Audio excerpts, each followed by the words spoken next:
Nishit talked about FPI. I think one of the issues which we have been facing, and we saw a lot of news articles in the last couple of months where FPIs have been issued notices by the tax authorities to pay MAT. So even though their capital gains are exempt under the treaty, they are still subject to MAT as per the tax department. So has FM done anything on that front? Yeah, so MAT has been a concern for not just FPIs but for even the PE investors.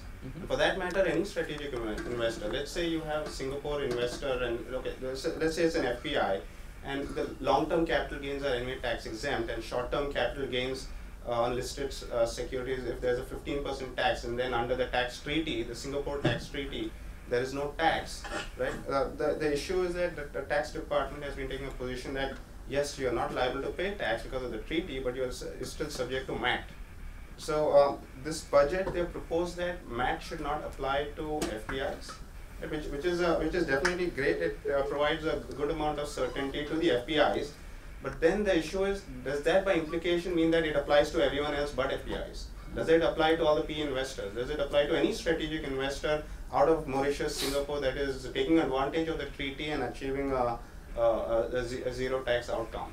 And so PE investors had a lot of notices sent to them recently, right? Exactly. Right. So this distinction is a little artificial because the position is you're giving a relief under a treaty, and then you're indirectly taking it away effectively by imposing MAT.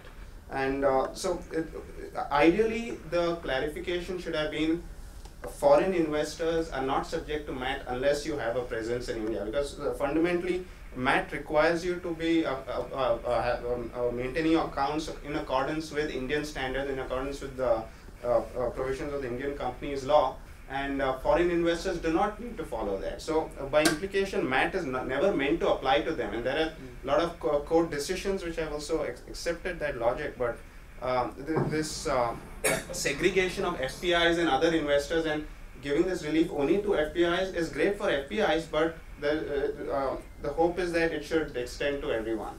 Sure. I think what has happened is that the representation which was made to the FM was done by the FI and FPI community. So I think they only have been able to get this relief. Ideally, somebody in the government should have thought about the other stakeholders also and given this exemption to other foreign investors. But right now it's only applicable to FPI.